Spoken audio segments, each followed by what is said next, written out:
சிவசங்கரா தேவனே, ஸ்ரீ சிவசங்கரா தேவனே. வெள்ளி திருநீரும் வெற்றி வடிவேலும் உள்ளத்தில் தோன்றுமே, வெள்ளிமயிலேறி வேலன் வரும் வரை நெஞ்சம் காணுமே. வெள்ளி திருநீரும் வெற்றி வடிவேலும் உள்ளத்தில் தோன்றுமே, வெள்ளிமயிலேறி வேலன் வரும் வரை நெஞ்சம் காணுமே. விளையாடும் ஆண்டவனே வேலவா,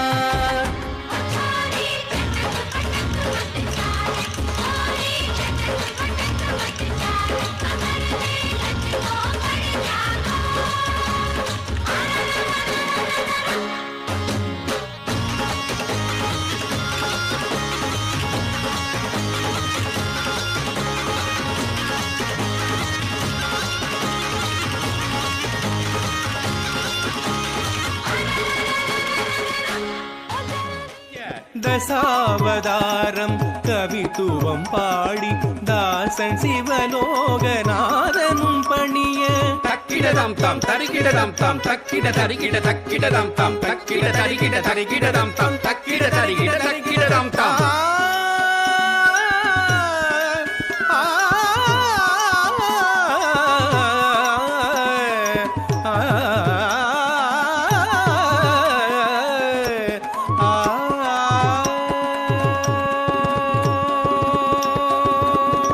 Shankaram Sivashankaram. Question from Kalyana Krishnan Ravishankar. பகவத் சேவை பூஜை என்பது பகவான் அல்லது தேவிக்கு செய்யப்படும் பூஜையை குறிக்கிறது. இது பொதுவாக கேரளாவில் பகவதி தேவிக்கு ஆடி மாதத்தில் செய்யப்படும் பூஜையாகும். பகவதி சேவை பக்தியுடனும் நம்பிக்கையுடனும் செய்தால் நீண்ட ஆயுள், ஆரோக்கியம், செல்வம் மற்றும் வெற்றியை தரும் என்று நம்பப்படுகிறது. வடவள்ளியில் பிராமண சங்கம் சார்பில் பகவத் சேவை பூஜை நடத்தப்பட்டதாக தினமலர் செய்தி ஒன்று கூறுகிறது. பாபாஜி, சம்ரக்ஷணா துர்கை கோயில் வளாகத்தில் பகவதி சேவை பற்றி விளக்குங்கள். வேண்டத்தக்கது அறிவோயினி, வேண்ட முழுதும் தருவோயினி. அதனால் நம்ம கடவுளை கேட்டாலும் சரி கேட்கலனாலும் சரி, நமக்கு எப்போ வேணும், எப்படி வேணும், எவ்வளோ வேணுங்கிறதெல்லாம் கடவுளுக்கு தெரியும். அவர் கட்டாயம் கொடுப்பார். அதனால் கடவுள்கிட்ட இதை பண்ணால் அது வரும், அது பண்ணால் இது வரும்லாம் இல்லை. இது கொஸ்டின் ஆஃப் தேங்க்ஸ் கிவிங். நம்மளுக்கு இந்த உலகத்தில் படைக்க வச்சு கண்ணுக்கு அது வாய் மூக்கெல்லாம் கொடுத்து ஒரு ஆரோக்கியம் கொடுத்து ஒரு அறிவை கொடுத்து இருக்கக்கூடிய கடவுளுக்கு தேங்க்ஸ் சொல்கிறது தான் அது. என்னன்றி கொன்றார்க்கும் ஓய்வுண்டாம் ஓய்வில்லை, சேனன்றி கொன்ற மகர்க்கும். ஆனால் அந்த நன்றியை வெளிப்படுத்துவதற்காகத்தான் நாம் இதெல்லாம் செய்யணுமே தவிர, இல்லைன்னா கடவுளுக்கு நம்மளால் ஆக வேண்டிய வேறு ஒன்றுமே கிடையாது. கடவுள்கிட்ட என்ன இல்லை நம்ம கொடுத்துறது. நான் சொல்லிட்டேன், ஆதிசங்கரர் கடவுளை கும்பிடலான்னு போகிறாரு. சிவனுக்கு அபிஷேகம் பண்ணலான்னு ஒரு சொம்பில் தண்ணி எடுத்துன்னு போகிறார். பார்த்தா தலை மேலே அவர் கங்கையை ஜாயின்னு கொட்டின்னு உட்காந்துக்குது. கங்கையே தலையில் வச்சுருக்குது, நான் என்ன ஒரு சொம்பு தண்ணி கொடுக்கறதுன்னு சொல்லிவிட்டு அந்த ஐடியா ட்ராப் பண்ணிடுறாரு. கடவுளுக்கு நம்ம பூவெல்லாம் போடலான்னு நிற்கிறார். அப்போ இந்த உலகத்தில் இருக்கிற எந்த பூ எந்த இலை கடவுள் படைக்காதது, அதனால் அந்த ஐடியாவும் விட்டுறாரு. சரி பாட்டு பாடலான்னு பார்த்தா பக்கத்துலேயே நாரதர், தும்புரு இவங்கெல்லாம் உட்காந்து மியூசிக் பேசினே இருக்காங்க. ஸோ அந்த ஐடியாவும் விட்டுறாரு. டான்ஸ் ஆடலான்னு பார்க்குறாரு. ரம்பா, உலோத்தமா, திலோத்தமா எல்லாம் டான்ஸ் ஆடிட்டுருக்காங்க. இப்போ நம்ம என்ன டான்ஸ் ஆக முடியணும்? இப்படி ஒவ்வொன்றா பார்க்குற போது அவருக்கு தெரியுது நம்மளால் கடவுளுக்கு ஒன்றுமே பண்ண முடியாது அப்படின்னு. கடவுள்கிட்ட ஒரே பிரார்த்தனை வைக்கிறார். நான் உனக்கு ஏதாவது பூஜை பண்ணணும்னு நினைக்கிற போது தான் நீ எவ்வளோ பெரிய ஆள், நான் எவ்வளோ சின்ன ஆள் அப்படின்னு எனக்கு தெரியுது. அதனால் நான் உங்கள்கிட்ட வேறு ஒன்றுமே கேட்கல, நீ இன்னும் எவ்வளோ பெரிய ஆள்னு எனக்கு புரிய வச்சிடுங்கிறார். Make me understand how big you are and how small I am அப்படிங்கிற வார்த்தையை பயன்படுத்துவார்.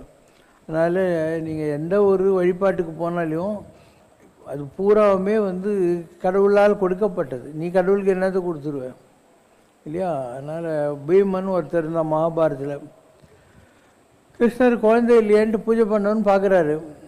அப்போ அவங்க சொல்கிறாங்க, இங்கே இருக்கிற பூவெல்லாம், அந்த காட்டில் இருக்கிற பூவெல்லாம் ஏற்கனவே பீமன் பூஜை பண்ணிட்டான், காட்டில் இருக்கிற தண்ணியெல்லாம் பீமன் அபிஷேகம் பண்ணிட்டான் சிவனுக்குன்றாங்க. இப்போ சொல்கிறாங்க, அவன் எப்பயும் சாப்பிட்டு தூங்கின்னு இருப்பானே, அவன் எப்போ பூஜைலாம் பண்ணான்ட்டு. அதுக்கு அவங்க சொல்கிறாங்களாம், அவன் காட்டில் நடந்து போகிற போது இந்த பூவெல்லாம் சிவனுக்குண்டுவான், இந்த தண்ணியெல்லாம் சிவனுக்குண்டுவான், அவன் நினச்ச உடனே எல்லாம் அந்தந்த சாமிக்கு போய் சேர்ந்து போகுது அப்படின்ற வார்த்தையை பயன்படுத்துவாங்க. அதனால் நீங்கள் கூட மனசுக்குள்ள மானசீக பூஜைன்னு பேர். உங்களுக்கு எந்த காலெலாம் செலவே கிடையாது. எந்திரிச்சு உக்காந்துக்கிட்டு இந்த உலகத்தில் இருக்கிற எல்லா நல்ல வஸ்துக்களும் நான் உனக்கு கொடுக்குறேங்கிற மாதிரி ஒவ்வொன்றா நீ கற்பனை பண்ணிக்கலாம். காலையில் எந்திரிச்சு உடனே அவசரப்பட்டு எந்திரிச்சு என்ன பண்ண போகிற பெட்டில் ஒரு 5 நிமிஷம் பெட்டில் எந்திரிச்சு உட்காந்துக்கோ, செவுத்தில் சாஞ்சிக்கிட்டு. அப்போது மைண்டில் நினச்சிக்கோ, நேற்று ராரி தூங்க போனேன், செத்து போயிருந்தாக்கா நீ காலையில் எந்திரிச்சிருக்க மாட்டேன். உறங்குவது போலும் சாக்காடு, உறங்கு விழிப்பது போலும் பிறப்பு. தூங்குனா செத்து போட்டேன்னு அர்த்தம், மூச்சுட்டா இன்னொரு நாள் வந்துச்சுன்னு அர்த்தம். இன்றைக்குத்தான் நான் பிறந்தேன்னு வர சுந்தரமூர்த்தி நாயனார், இன்றைக்கி தான் நான் பிறந்தேன் அப்படிங்கிற மாதிரி. அதனால் காலையில் எந்திரிச்ச உடனே கடவுளுக்கு இன்றைக்கி எந்திரிச்சமேன்னு தேங்க்ஸ் பண்ணு. காஃபி சாப்பிட்றியா, டிஃபன் சாப்பிட்றியா, எல்லாத்தையுமே கடவுள் கொடுத்தாருன்னு நன்றி சொல்லு. குளிக்கிறியா, இதுதான் கடவுளுக்கு அபிஷேகம்னு நினச்சிக்கோ. நீ ட்ரெஸ் பண்ணுறியா, கடவுளுக்கு இதுதான் அலங்காரம்னு நினச்சிக்கோ. ஏன்னா கடவுள் நம்மக்கிட்டே இருக்கார். ஆம்பரமாஸ்மி தான் கடவுள், நமக்குள்ளே இருக்கிறார். உள் எல்லாம் கடந்து நமக்குள்ளே இருக்கிறவன் தான் கடவுள். இப்படி ஒவ்வொரு நாளும் கடவுளோட மைண்டில் கொடுத்தனமே நடத்த முடியும். இதுக்காக தனியாக மணி அடிக்கிறது, பூஜை பண்ணுறது, பட்டை அடிச்சிக்கிறது, மொட்டை போடுறது இதெல்லாம் தேவையே இல்லை. மனசு தான் எல்லாம். அதனால் மனசுக்குள்ளே எல்லா பூஜையும் பண்ண முடியும். நம்ம சம்ரஷ்ணாவில் கூட ஒரு பாட்டு இருக்குது, மனமே ஆலயம்.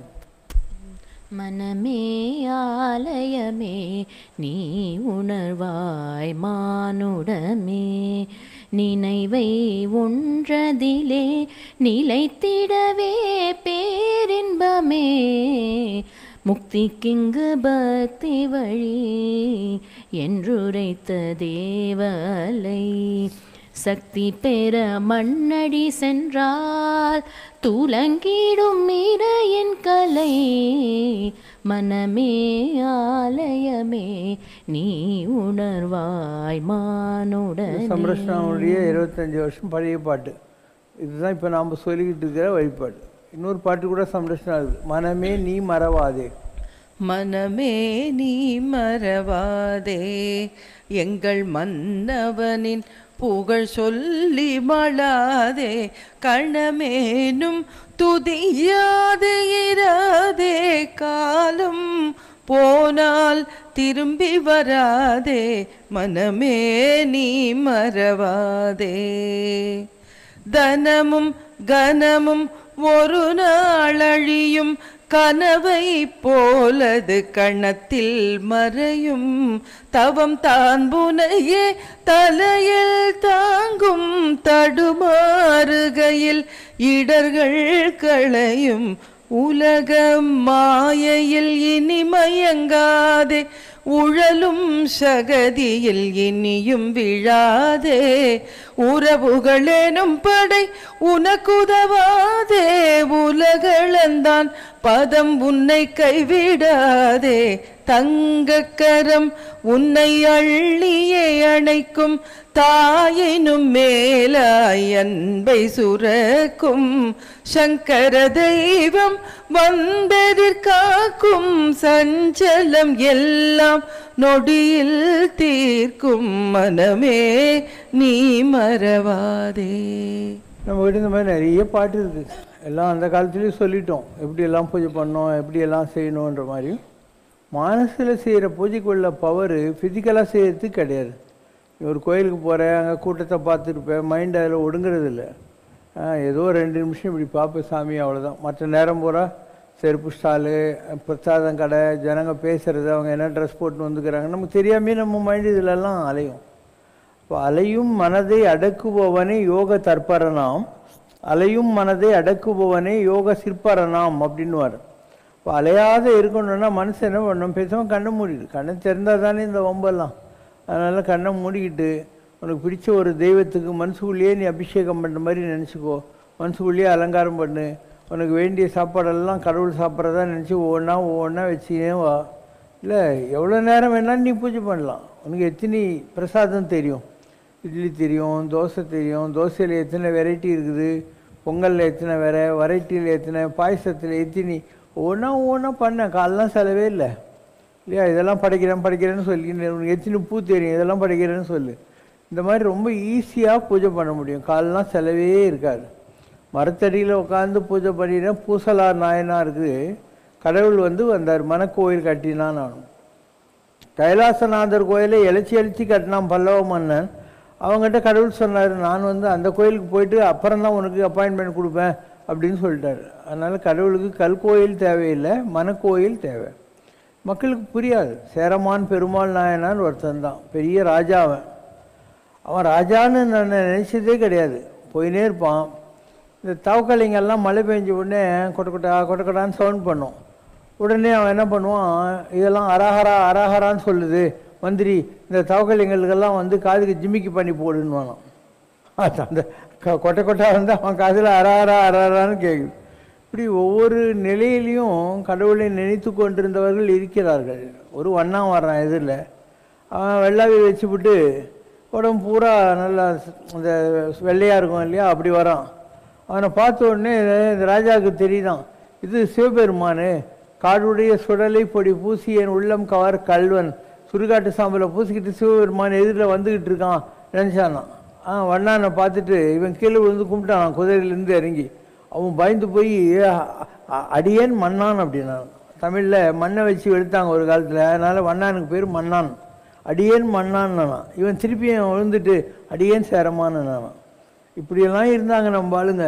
இன்றைக்கி நம்ம யாரையும் மதிக்கிறது இல்லை. யாராவது காதில் செயின் கடுக்கன்லாம் போட்டுன்னு பட்டு பிதாம்பரம் கட்டினிருந்தால் அவங்களெல்லாம் நம்ம ரொம்ப பெரிய ஆளுங்கன்னு நினச்சிக்கிறோம். ஒரு சாதாரண ஏழை ஒரு அழுக்கு துணியை போட்டுருந்தால் அவன் சாதாரண ஆளுன்னு நம்ம நினைக்கிறோம் இல்லையா. நம்முடைய பார்வையில் குறைகள் இருக்கின்றன. இதெல்லாம் வெளியில் பார்க்குற போது தான் இந்த குறைகள் எல்லாம் வருது. பேசாமல் கண்ணை மூடின்னு உட்காந்துக்கப்போ உலகத்தில் எவன் கெட்டு போனால் உனக்கு என்ன ஆகும்?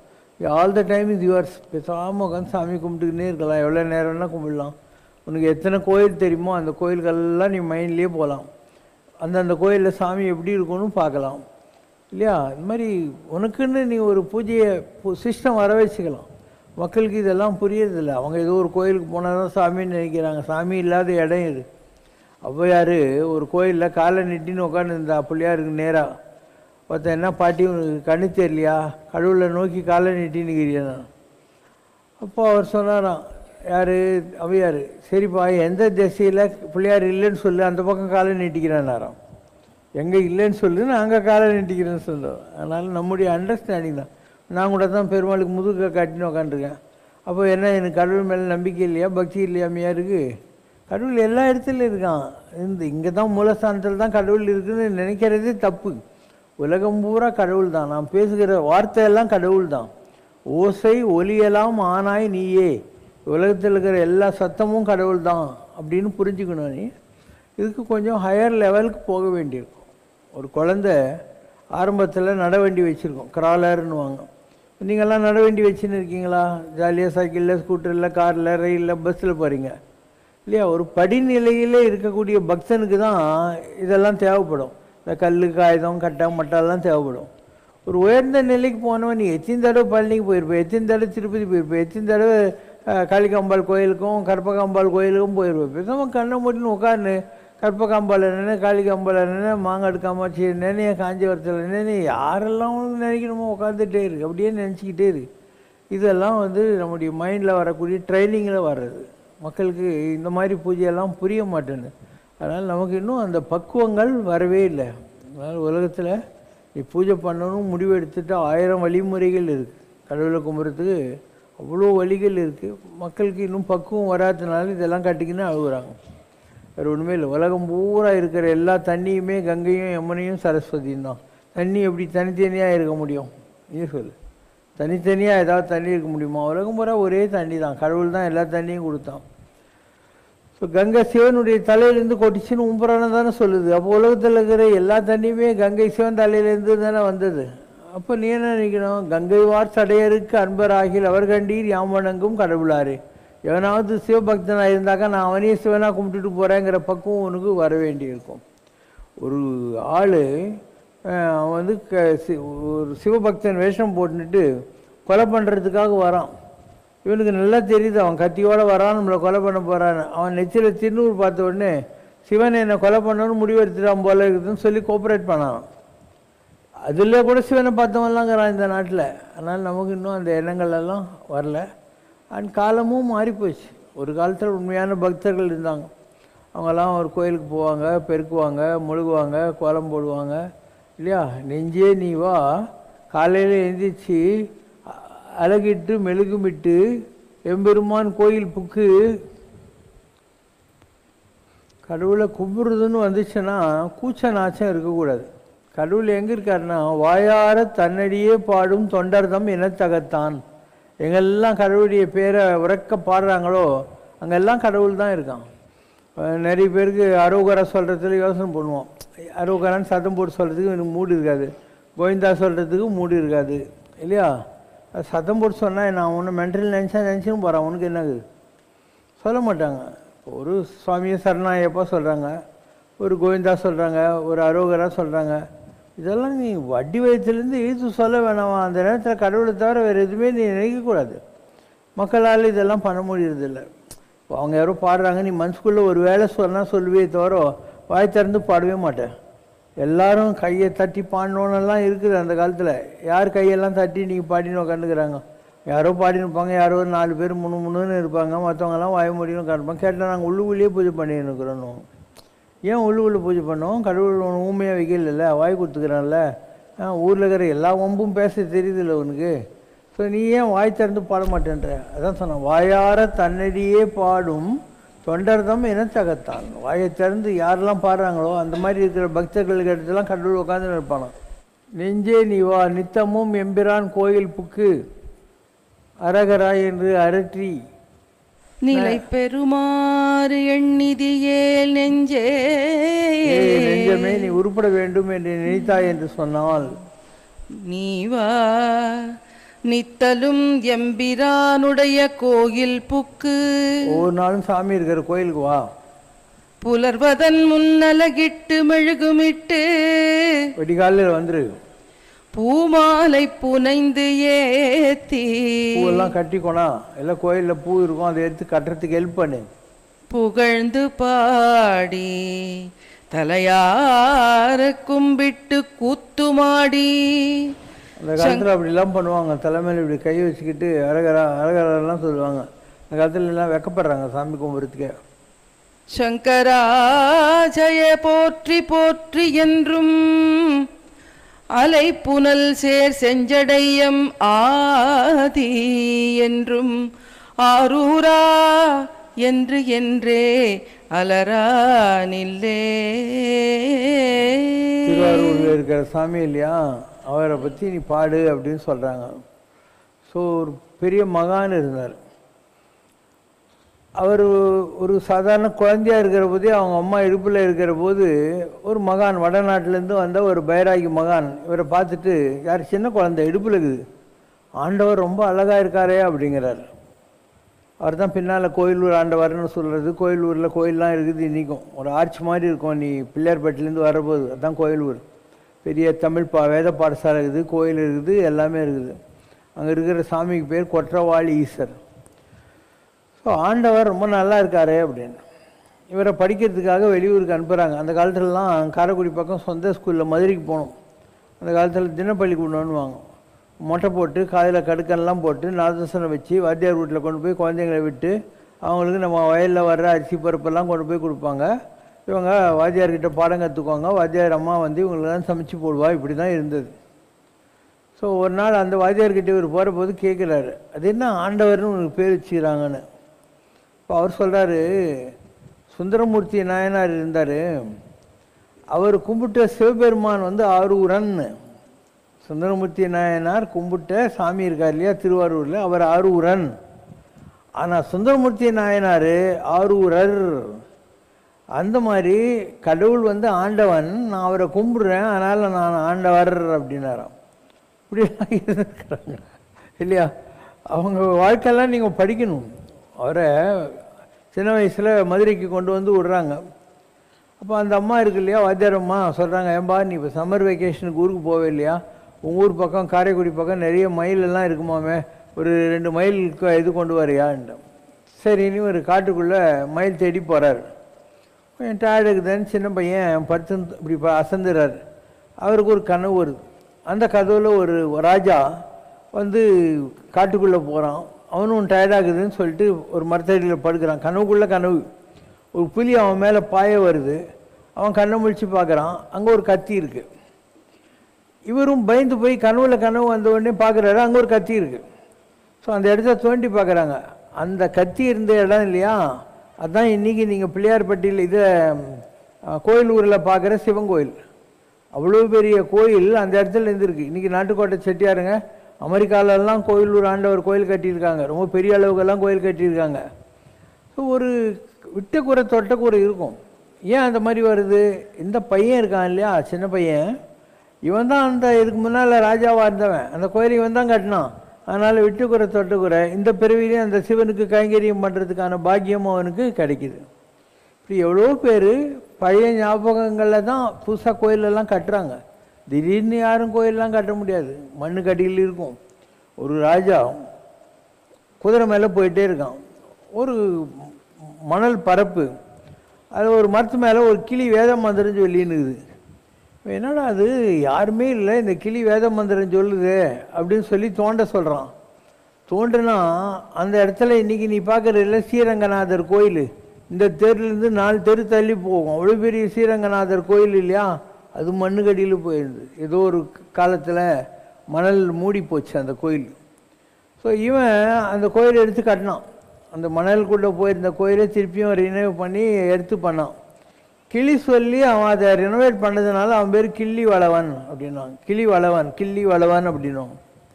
நிறைய இடங்கள் அப்படி தான் வரும். அதாவது எந்த கோயிலாக இருந்தாலையும் மறைஞ்சி போய் திருப்பி வரும். அதுக்கும் ஜாதகம் இருக்குது. எப்படி நீ பிறந்த போது உனக்கு ஒரு ஜாதகம் குறிக்கிறாங்க. அந்த ஜாதகத்தில் கிரகங்கள் மாறிக்கிட்டே இருக்கும் இல்லையா. சில கிரகங்கள் வரபோது உன் லைஃப் நல்லாயிருக்கும், சில கிரகம் வரபோது வாழ்க்கையில் சோதனையான காலகட்டம்லாம் வரும், உடம்பு சரியில்லாமல் போகும், கோர்ட்டு கேஸ்லாம் வரும், எல்லாம் வந்துக்கிட்டு இருக்கும். அந்த மாதிரி ஒரு கோயிலை நீ பிரதிஷ்டை பண்ணுற போது கூட அந்த கோயிலுடைய ஜாதகம் அப்போ நிர்ணயமாகுது. அதுக்கு தான் கும்பாபிஷேகத்துக்கு டைமு டேட்டெல்லாம் பார்த்துட்டு அவங்க பண்ணுறாங்க. அந்த அப்ஸ் அண்ட் டவுன்ஸு கோயிலில் கூட உண்டு, கோயிலில் இருக்கிற சாமிக்கு கூட உண்டு. அதனால் ஏதோ ஒரு காலகட்டத்தில் அந்த கோயில் விளங்காமல் போயிடும் திருப்பியும். ஏன்னா அந்த ஜாதகன்றது செத்து போனாயிட்டு பித்ருலோகத்துக்கு போயிட்டு வந்தால் கூட கண்டினியூஸாக இருக்குமா. அதனால் எப்போ இன்னொரு நல்ல டைம் வருதோ அந்த பிரதிஷ்டை பண்ண காலத்தை வச்சு அப்போ அந்த கோயிலை திருப்பியும் விளங்கும். ஏதோ ஒரு காலகட்டத்தில் திருப்பி அந்த கோயிலெல்லாம் விளங்கும். இந்த மாதிரி எவ்வளவோ கோயில்கள் ஒவ்வொரு காலகட்டத்திலையும் கீழே போய் மேலே வருது. காலம் பண்ணுறது சக்கரம். சக்கரம் கீழே போகும், கீழே போனது மேலே வரும், மேலே போனது கீழே போகும். காலம் என்பது கரங்கு, கரங்குன்னா சக்கரம். மேலது கீழா, கீழது மேலா மாற்றும் தோற்றம். அதனால் நீ பார்க்குற கோயில்கள் எல்லாமே மாறிக்கிட்டு தான் இருக்கும். திருச்சி மலைக்கோட்டை பொன்மலை என்று அழைக்கப்படுவதற்கு காரணம் அந்த மலை ஒரு காலத்தில் பொன்னால் ஆனதாக இருந்ததாக நம்பப்படுவதே ஆகும். பாபாஜி இந்த செய்தி பற்றி விளக்கவும். திருவண்ணாமலை கூட ஒரு காலத்தில் பொன்மலையாக இருந்துச்சான். அதனால் ஓயாமல் சிவபூஜை செய்து உண்பார். அந்த எல்லாம் சிவபூஜை செஞ்சப்பறம் தான் சாப்பிடுவாங்க. அந்த மாதிரி இருக்கிற சோனாபுரி நாட்டினிலே நான் ஒரு நாயாய் பிறந்தலேனே அப்படின்னு ஒரு பாட்டுக்குது. திருவண்ணாமலை இருக்கிறவங்கெல்லாம் சிவபூஜை பண்ணிட்டு தான் சாப்பிடுவாங்க. அந்த மாதிரி இருக்கிற சோனாபுரின்னா திருவண்ணாமலை.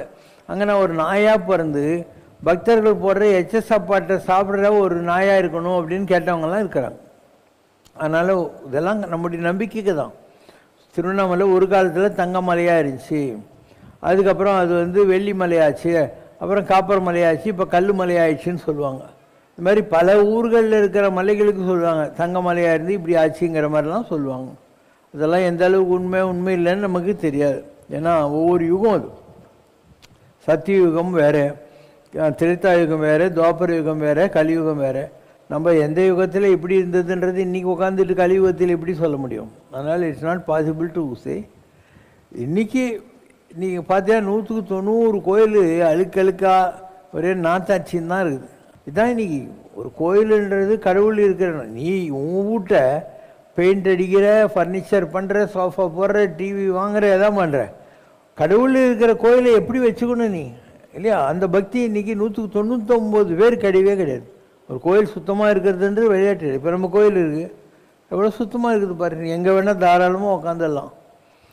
யார் பண்ணுறாங்க? நீங்கள் தான் பண்ணுறீங்க. அப்போ இந்த எண்ணங்களை கொடுக்க வேண்டியது கோயில் நடத்துகிறவனுடைய தலையெழுத்து. அவன் தான் மோட்டிவேட்னுவாங்க. அது அவன் இந்த கோயில் நல்லா வச்சுக்கணும், எல்லாருக்கும் மரியாதை கொடுக்கணும், வர்ற பக்தர்கள் எல்லாமே கடவுளுடைய வடிவங்கள் தான் அப்படிங்கிற மாதிரிலாம் நம்ம தான் அதை மோட்டிவேட் பண்ணி கொண்டு போகணும். அதனால் இந்த காலையில் எங்கே வேணால் பாரு, குப்பையே இருக்காது, நாற்று அடிக்காது, ட்ரைனேஜ் இருக்காது, எல்லாம் அழகாக வச்சுருக்கோமா இல்லையா? இந்த மாதிரி எல்லா கோயிலையும் வைக்க முடியாது இல்லையா? எல்லா இடம் அவ்வளோ அழகாக வச்சுருக்கோம். கடவுளுக்கு அலங்காரம் பாரு எவ்வளோ நல்லா பண்ணியிருக்கோம்.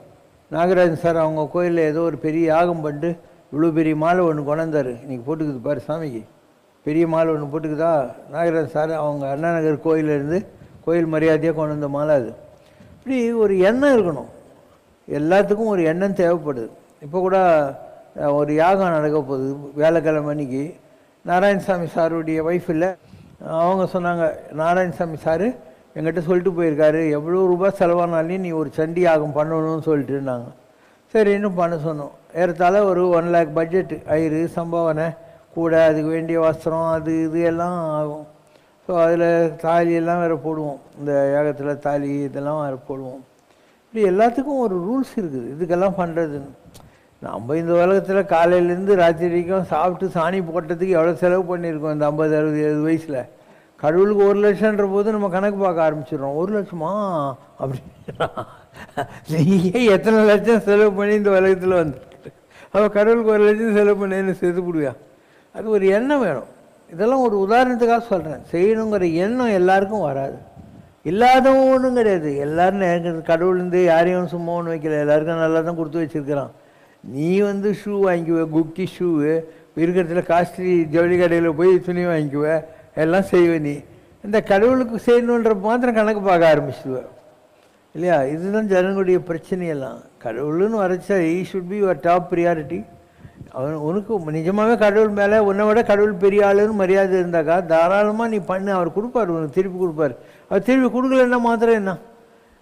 காதற்ற ஊசியும் வாராது காணும் கடை வலிக்க. செத்து போகிற போது காது வஞ்சி போன ஊசி கூட யாரும் எடுத்துக்கும் போன்ற சரித்திரமே கிடையாது. அலெக்சாண்டர் கிரேட்டு அவன் மந்திரி கிட்ட சொன்னானா, நான் சாகிற போது எனக்கு சவ பொட்டி அடிப்பீங்களே, அதில் 2 பக்கம் ஓட்ட வைங்கன்னு. எதுக்குண்ணா? நான் என் கை 2 இப்படி வெளியே வச்சுன்னு போனோம். ஆனானப்பட்ட அலெக்சாண்டர் கிரேட் கூட போகிற போது ஒன்றுத்தையும் கொண்டு போகிறேன்னு என் வெறுங்கையை பார்த்து தெரிஞ்சுக்கிட்டோம் உலகம் நானா. மாஞ்சி மாஞ்சி நாடு பிடிச்சவன் கரிசல் எதையும் எடுத்துன்னு போகலங்கிறது தான் உள்ள. முடி சார்ந்த மன்னரும் முடிவில் ஒரு பிடி சாம்பல் ஆவார். யாராக இருந்தாலும் ஒரு நாள் போய் தான் ஆகணும். அப்போ நாம் என்ன செய்யணும்? பொருளை அருளாக மாற்றிக்கணும்.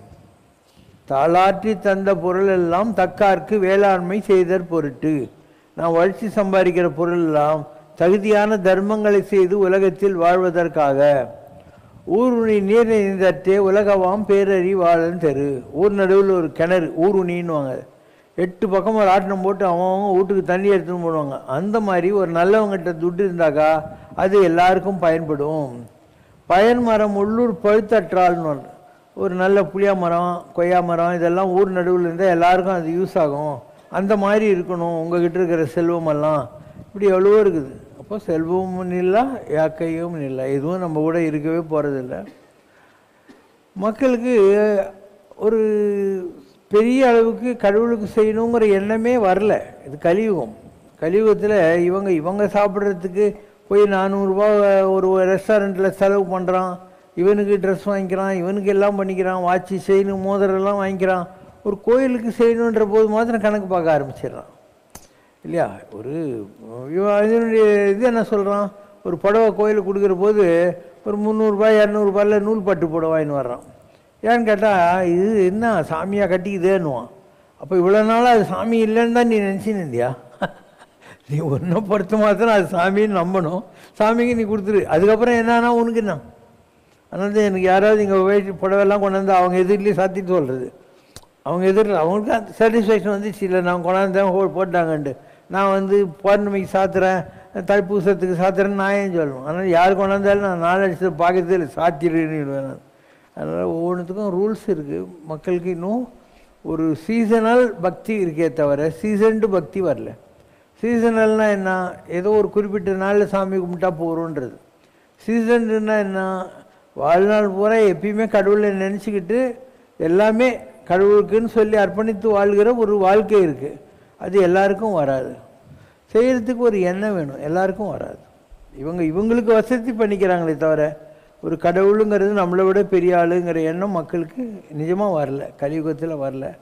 எல்லா சாமியார்களும் இப்படி தான் பண்ணியிருக்கிறாங்க. சாமியார்களுக்கு எதுக்கு காசு சொல்லுவாங்களாம், இவன் ஒழுங்காக இருந்தாக இவனுக்கு வேண்டியதெல்லாம் கடவுளே பண்ணுவார்.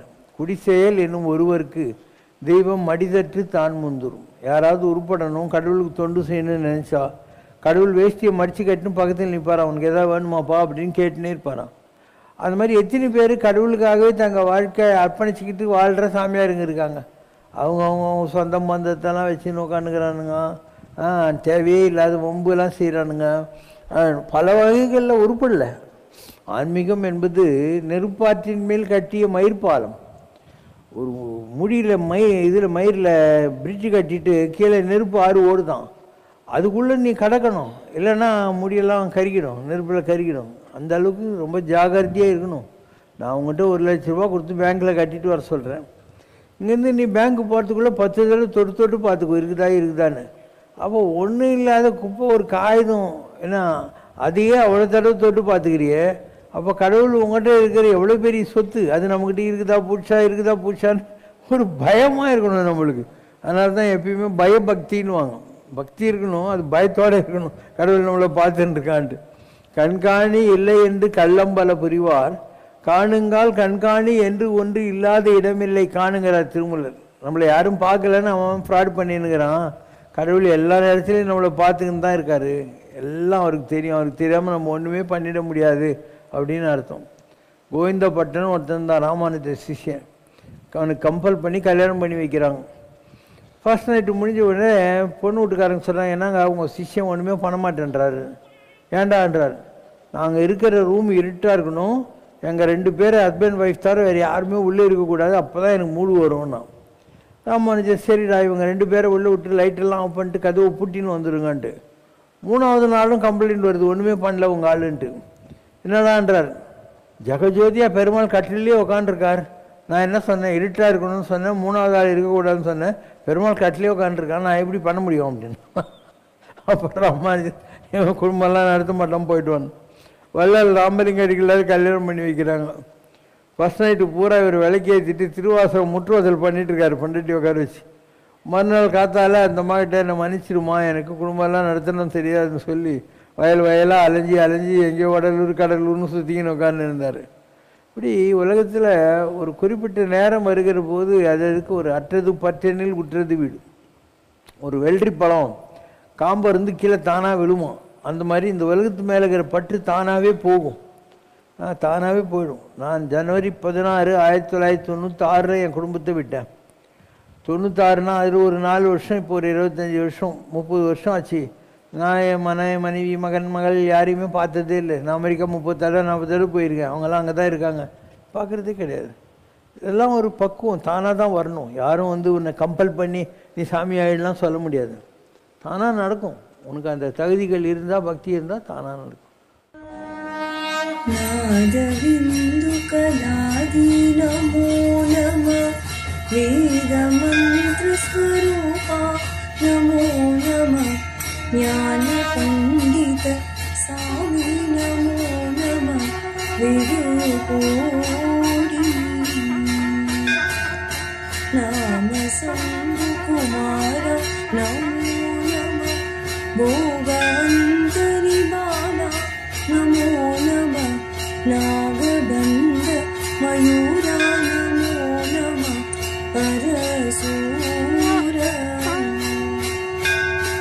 सेददण्ड विनोदा नमो नमः गीतकिङ्किणिपादा नमो नमः धीरसम्भ्रम वीरा नमो नमः गिरिराज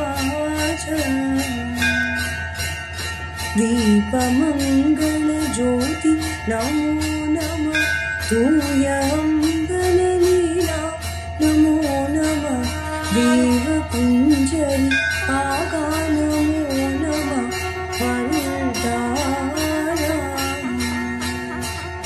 ईदलुम्पलकोलाल पूजयुं ஓதலும் குணாச்சார நீதியும் ஈரமும் குரு சீபாத சேவையும் மறவாத